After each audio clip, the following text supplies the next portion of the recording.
Good morning, student. BSTC first year.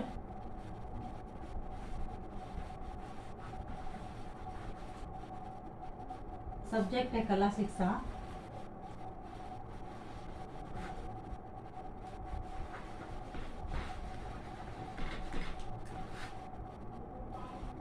आज का हमारा प्रकरण है कावड़।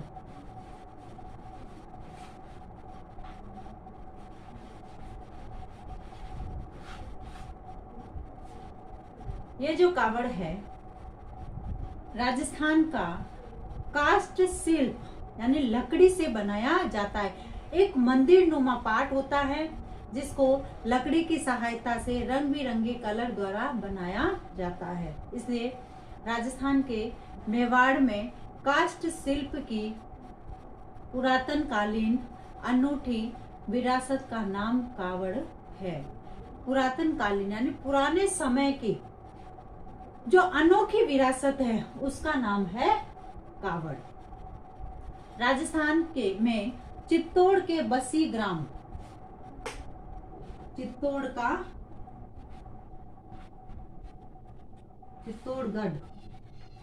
गांव कौन सा है? बसी। बसी ग्राम को सिद्धहस्त कावड़ नामक काष्ठ शिल्प के लिए जाना जाता है। यानी चित्तौड़ का जो बसी गांव है इसको काष्ठ शिल्प के लिए जाना जाता है।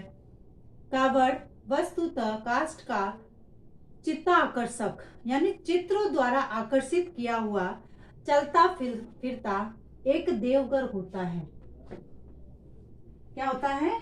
देवघर।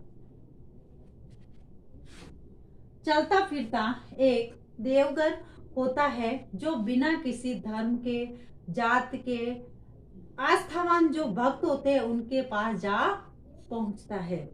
यानी जब कावड़ की ये जो यात्रा होती है वह धर्म, जात पात इन सब से परे होकर जो इसमें आस्था रखते हैं उन आस्थावान व्यक्तियों तक यह पहुंच जाता है। आरंभ से ही कावड़ का मूल उद्देश्य यह रहा है कि जो लोग देव दर्शन के लिए, जो भगवान के दर्शन के लिए आर्थिक या शारीरिक रूप से असमर्थ है, जिनकी आर्थिक स्थिति कमजोर है, जो शारीरिक रूप से विकलांग है, असमर्थ होने पर या व्यस्त होने पर, जो तीर्थ स्थान पर नहीं जा पाने के कारण यह देवघर स्वयं उन श्रद्धालुओं तक पहुंच जाता है जिनमें इसमें आस्था होती है, जिनकी ईश्वर में आस्था होती है। इसे पहुंचाने वाला कावड़िया कावड़ में वर्णित चित्रलोप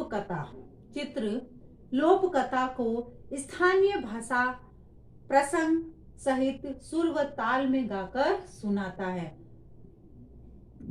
यानी जो कावड़िए जो होते हैं उसमें जो चित्रों के अनुसार जो कथा है, जो भाषा है, अपनी भाषा में, स्थानीय भाषा में उसको गाकर सुनाते हैं।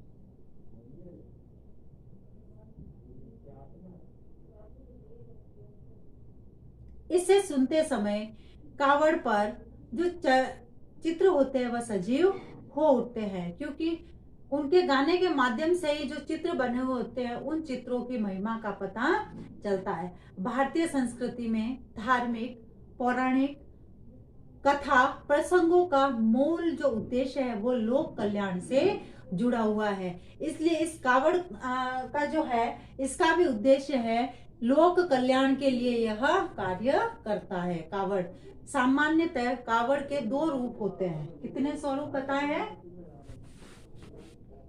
सामान्यतया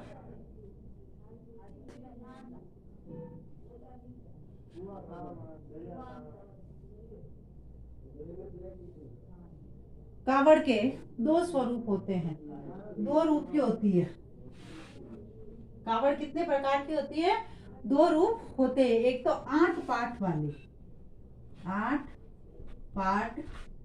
वाली और दूसरी जो होती है वह है 10 पाठ वाली। 10 पाठ वाली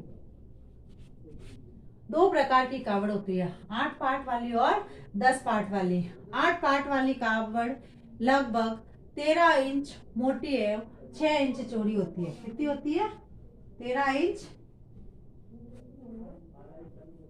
मोटी और 6 इंच चौड़ी होती है। तथा 10 पार्ट वाली कावड़ 14 इंच लंबी और 9 इंच चौड़ी। 14 इंच लंबी और 9 इंच ऊंची। 14 इंच चौड़ी और 9 इंच चौड़ी और ऊंची होती है। और कावड़ के सभी पार्ट पर चित्र बने होते हैं। चित्र बनाने से पूर्व उसका जो अस्तर होता है वो 4-5 बार उसको लेप किया जाता है, यानी उस पे कलर किया जाता है। इसके बाद उसे लाल रंग में रंग कर उस पर लाल रंग बिरंगे लौकिक अलौकिक कथा कहानियां जैसे रामायण है, महाभारत है आदि चित्रित किए जाते हैं। तथा कक्षा में प्रसंगानुसार क्रमशः चरित्रों का चित्रण चटक रंग से कर दिया जाता है। मुख्य बात यह है कि प्रत्येक खंड में धार्मिक और ऐतिहासिक कथा को मूल संयोजित चित्रों, चित्रण, वेशभूषा, केश सज्जा, नाक नक्श, भाव भंगिमाओं आदि बातों पर विशेष ध्यान दिया जाता है। तो इस प्रकार से ये जो कावड़ है, ये कावड़ को चलता फिरता देवघर बताया है। चलता फिरता देवघर इसलिए बताया है कि कुछ ऐसे होते हैं जो शारीरिक रूप से अक्षम होते हैं, शारीरिक रूप से विकलांग होते हैं, कुछ की आर्थिक स्थिति कमजोर होती है, तथा उन्हीं सब स्थितियों को देखते हुए जिनकी इसमें श्रद्धा होती है, यह देवघर खुद ब खुद उनके पास पहुंच जाता है, बिना किसी धर्म को देखे, बिना किसी जात पात को देखे।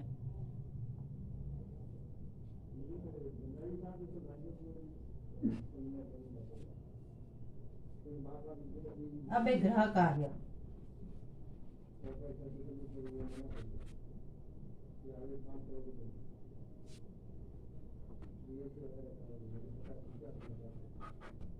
कावड़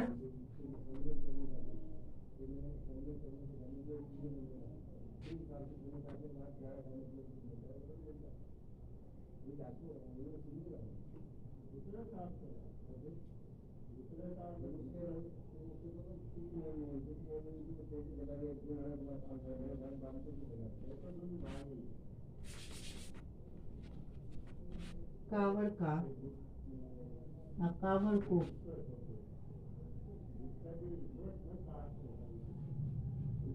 बनाने के उद्देश्य बताइए,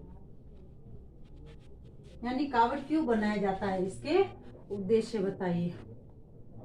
अब एक विशेष बात, जैसे कि हम सभी जानते हैं कि वर्तमान में जो टाइम चल रहा है वह कोरोना का टाइम चल रहा है, तथा इससे बचाव हेतु हमें कुछ उपाय करने हैं। हाथों को सैनिटाइज करना, मुंह पर मास्क लगाना, सोशल डिस्टेंस का ध्यान रखना, भीड़ भाड़ वाली जगह पर नहीं जाना और अनावश्यक रूप से घर से बाहर नहीं निकलना।